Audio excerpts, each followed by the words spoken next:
Here's what men need to realize. Women would never understand or try to empathize with men, especially if you're a man with low status, dealing with a quarter life or midlife crisis, in other words, stuck in life and don't know what path to take, and pretty much struggling with mental health or are neurodiverse, especially if you're on the autism spectrum. At the very least, they'll tell men, it's all good, and not to worry about getting older, whilst making zero effort to understand what we are forced to go through. Why? I have a lot of reasons. First reason is they know they have longer lifespans than men on average, and they take immense pride in it and look down on men for that. Another reason is they have stronger communities and more support as they are worshipped in society. The married YouTuber Never Give Up discovered that himself. Me and my wife are having a baby. We've been to the doctor a few times, and they're always like offering support groups and help and everything to her.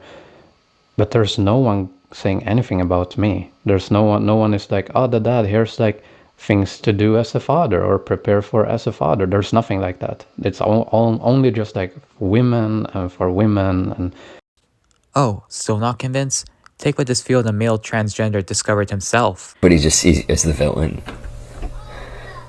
But to have known, and I think a lot of trans men feel this, is we knew what depth felt like before we transitioned. We knew what it felt like to like have people want to hug us. And to have people want to talk to us. And to have a community. And then you transition and you're just a guy walking down the street that people cross the street so that they're not near you. And friendships are so much harder to build. Another reason why they don't understand men is because they're not the gender that's burdened with high expectations. Sure, they might have some minimal expectations such as looking attractive, but they aren't as big as the expectations that men are burdened with. And this is what women who make posts like this on Dread who do not understand about the men that are reading those posts. They do not understand that us men have it different because we are expected to reach certain milestones by the age of 20, 15, 30, whatever society wants us to do. And last but not least, this is the big one. They know deep down that Chad or Tyrone, or actually I will be more old-fashioned, call them Richie Rich or Prince Charming, or if they are lesbian, let's call her Alexa, will come into their lives and give her everything she needs to be happy. She will make her feel like her life is worth living, and that she isn't a waste of space even if she does not have self-love for herself at first.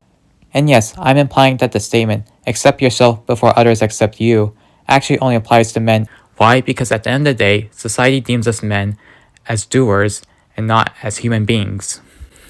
Even if that woman does not get that special someone in her life, she has or can go to the many support and social groups out there for her, and they'll give her what she needs as well. And she'll eventually make friends and room with them when she no longer has her parents to support her. Because at the end of the day, women do not have to prove themselves. They don't have to make a name for themselves. And yeah, that's the reason why us men shouldn't go to therapy or just get our hopes up with women. We have to stop giving to the lies that Hollywood and social media have sold us, and realize and accept that women will never be empathetic to us because they have been dealt with better cards than us just for being born that specific gender, and they take pride in it.